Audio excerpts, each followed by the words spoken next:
हनुमान जी और ब्राह्मणी। श्री हनुमान कथा।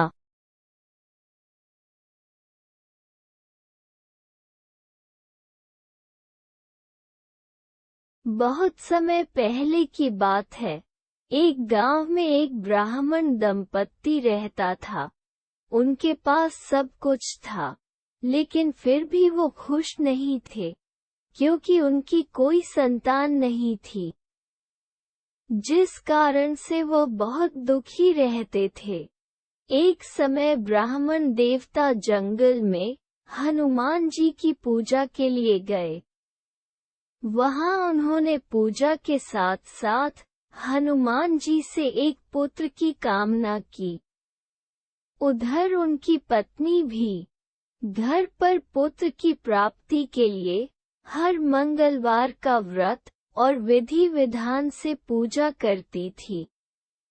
वो मंगलवार के दिन व्रत रखने के बाद अंत में हनुमान जी को भोग लगाने के बाद ही स्वयं भोजन करती थी। एक दिन की बात है। एक बार व्रत के दिन ब्राह्मणी को काम से फुर्सत नहीं मिली और वो ना तो भोजन बना पाई और ना ही हनुमान जी को भोग लगा सकी।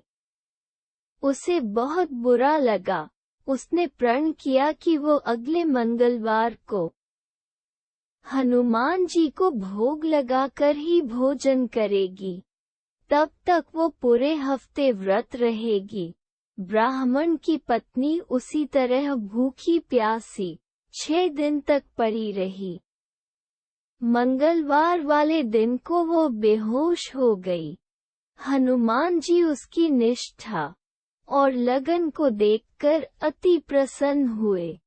हनुमान जी उसके घर प्रकट हुए और उन्होंने ब्राह्मणी से बोला कि मैं तुम्हारी भक्ति से बहुत प्रसन्न हूँ, इसलिए तुम्हारी इच्छा पूरी करने के लिए आया हूँ। हनुमान जी ने आशीर्वाद स्वरूप ब्राह्मणी को एक गुणवान और संस्कारी पुत्र प्रदान किया और कहा कि यह तुम्हारी बहुत सेवा करेगा। ऐसे बालक को पाकर ब्राह्मणी अति प्रसन्न हुई। उसने हनुमान जी को प्रणाम किया और धन्यवाद दिया। उसने अपने बालक का नाम मंगल रखा। वो बहुत ही सुंदर और संस्कारी था। वो अपनी माता का बहुत ही सेवा करता था।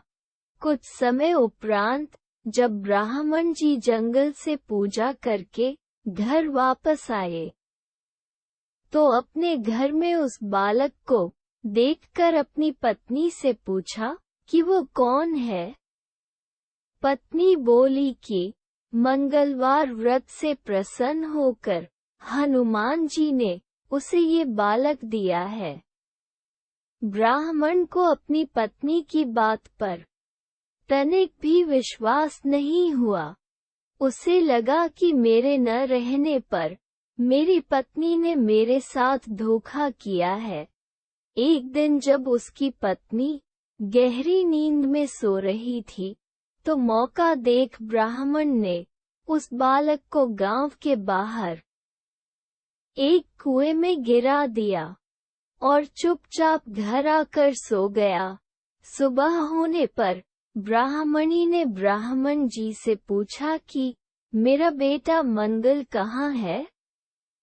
कहीं दिखाई नहीं दे रहा है। ब्राह्मण बोला, मुझे क्या पता, कहीं गया होगा। तभी पीछे से मंगल मुस्कुराता हुआ घर वापस आ गया। उसे वापस जिंदा देखकर ब्राह्मण आश्चर्यचकित रह गया। वो पूरा दिन परेशान रहा कि आखिर मंगल जिंदा कैसे वापस आ गया। रात को जब ब्राह्मण सो रहा था, तो हनुमान जी ने उसे सपने में दर्शन दिए और बताया कि यह पुत्र उसकी पत्नी की भक्ति से खुश होकर उन्होंने ही उसे दिया है। ब्राह्मण सत्य जानकर बहुत खुश हुआ। इसके बाद ब्राह्मण दंपत्ति प्रत्येक मंगलवार को पूजा करने लगे और साथ ही व्रत भी रखने लगे। जो मनुष्य मंगलवार व्रत कथा को पढ़ता या सुनता है और नियम से व्रत रखता है, हनुमान जी की कृपा से उसके सब कष्ट दूर होते हैं और वह सर्व सुख प्राप्त करता है और हनुमान जी के दया के पात्र बनते हैं। प्रेम से बोलो हनुमान जी की सदा ही जय। कहानी अच्छी लगी तो कहानी को लाइक, कमेंट और शेयर करें और चैनल पर नए हैं तो चैनल को सब्सक्राइब करें और बेल आइकॉन को जरूर प्रेस करें, जिससे कि हमारे आने वाले हर नई कहानी का नोटिफिकेशन आपको मिलता रहे। वीडियो देखने के लिए आप सभी का बहुत बहुत धन्यवाद।